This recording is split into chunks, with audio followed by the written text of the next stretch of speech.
Kim, what's on your radar? Well, last week, Ben & Jerry's announced that by the end of next year, it will no longer be selling its ice cream inside the Israeli-occupied territories.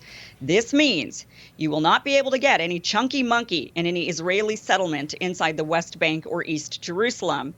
Now, with the recent conflict in Gaza and the social consciousness shift that seems to be happening, the company feels it's time to take a stand against the growing Israeli occupation of internationally recognized land belonging to the Palestinians. They have made it clear that they still intend to sell their ice cream products inside of Israel proper. Fearing more companies will follow Ben & Jerry's lead, the move is being criticized as being anti-Semitic and an existential threat to Israel. Important to point out that though the company is now owned by British-based Unilever, the founders of Ben & Jerry's, Ben Cohen and Jerry Greenfield, are Jewish.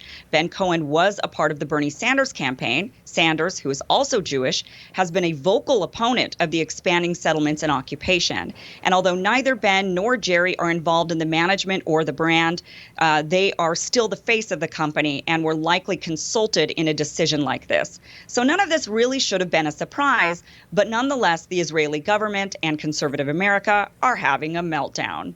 The new Israeli prime minister has called the withdrawal of the ice cream brand a new form of terrorism and has since launched a maximum pressure campaign against the company. Last week, the Israeli government sent out a classified cable to all of its diplomatic missions in North America and Europe, calling for a coordinated effort to organize protests, issue public statements, and pressure the U.S. government to pass legislation that makes boycotts of Israel illegal. According to Axios, the cable read, quote, "We need to make the use of the 18 months that are left until the decision comes into force and try to change it. We want to create long-term pressure on Unilever and Ben & Jerry's by consumers, politicians, and in the press and in social media in order to lead to a dialogue with the companies." Now, I don't have any issue with the Israelis using protests and even boycotts of their own to try and pressure Ben & Jerry's to change their minds. But again, according to Axios, the cable sent in particular to the U.S. Embassy and consulates around the country asked to push for the activation of anti-boycott legislation in several states.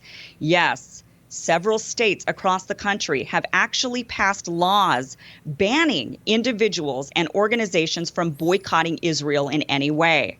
Currently, 35 states have enacted laws that either ban government employees and contractors from engaging in personal boycotts, or they have passed laws that ban public investment funds from adding companies that engage in boycotts to their portfolios. This means a teacher, a firefighter, or a public university professor can't engage in a personal boycott of avoiding Israeli products without possibly losing their job. It's surprising a country like the United States would pass such types of legislation. Yet, harsher legislation is currently being considered at the behest of the Israeli government. Yep, laws against protests and boycotts in the United States. It seems to me that a free country would allow anyone to boycott anything they want, no matter how misguided the boycott appears to others. This latest ice cream saga has caused at least 5 states to threaten the parent company with repercussions. New York, New Jersey, Illinois, Texas, and Florida are looking into ending any state contracts they have with the company. Ron DeSantis, Republican governor of Florida, who prides himself on fighting for free speech, has instructed the State Board of Administration of Florida to place both Ben & Jerry's and Unilever on its continued examination of companies that boycott Israel list and its scrutinized companies that boycott Israel list. These list names sound like something China would come up with. In fact, China does have similar lists like these. If you attempt to recognize Taiwan as an independent country, you could end up blacklisted the same way companies that recognize Palestine as its own territory are being blacklisted here. It's an authoritarian tactic meant to maintain a singular narrative. In the case of China and Taiwan, the official narrative everyone must keep or else is that Taiwan is a part of China.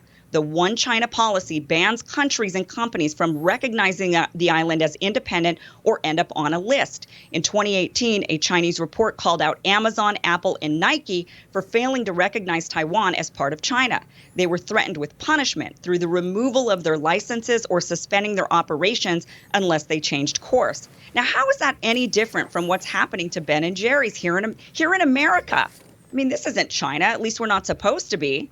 Plenty of these same politicians who take to the news day in and day out with fear messages that the left is turning the U.S. into China are actually bringing us one step closer themselves. Both the Palestinians and the Taiwanese want their lands fully recognized as independent sovereign states.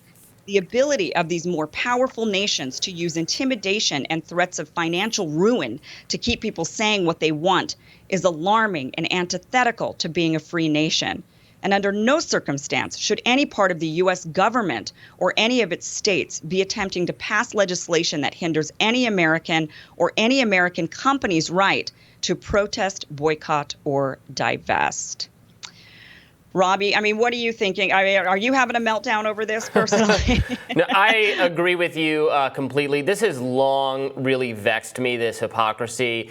As conservatives have become really animated by free speech, particularly free speech on college campuses, which is an area I've covered pretty exhaustively. They say they're for free speech, but not free speech to criticize the state of Israel. And you're right. I've seen college student groups, professors at public universities who fear for losing their job or getting in trouble because they support the boycott movement. Which is totally unconstitutional. It's clear the First Amendment gives public university professors, students absolutely the right to participate, to support this boycott. You don't have to agree with it. You don't have to think they're right, but they absolutely have that right to engage in that kind of expression. It's clear when it gets to court that that's the situation. Organizations like the ACLU and the Foundation for Individual Rights and Education have defended them. So I think it's, like you said, we criticize China, but then we don't want to hear dissent we don't like either, and it's totally hypocritical. Yeah, and I think you're right. I mean, I'm really perplexed by it as well, why this isn't completely taken up as a First Amendment issue. I mean, a lot of times when it's private companies that are doing the censoring, then you hear a lot of people coming out and saying, oh, no, but they're a private company. They could do what they want. The First Amendment only protects you from the government retaliating against you for what you're saying. But in this case, very specifically, these anti-BDS laws are, in fact, government punishing people for their free speech. It's saying we're retaliating against you by removing your contracts, refusing to do business with you. You could potentially lose your job as an educator, if you're paid by the state or government in any way. So I don't know how that isn't an exact infringement on the First Amendment. It's very, very alarming to me. Yeah, it is an exact infringement. I understand people who get annoyed at the extent to which corporations, businesses, private companies feel the need to weigh in on every political issue because it's very cynical.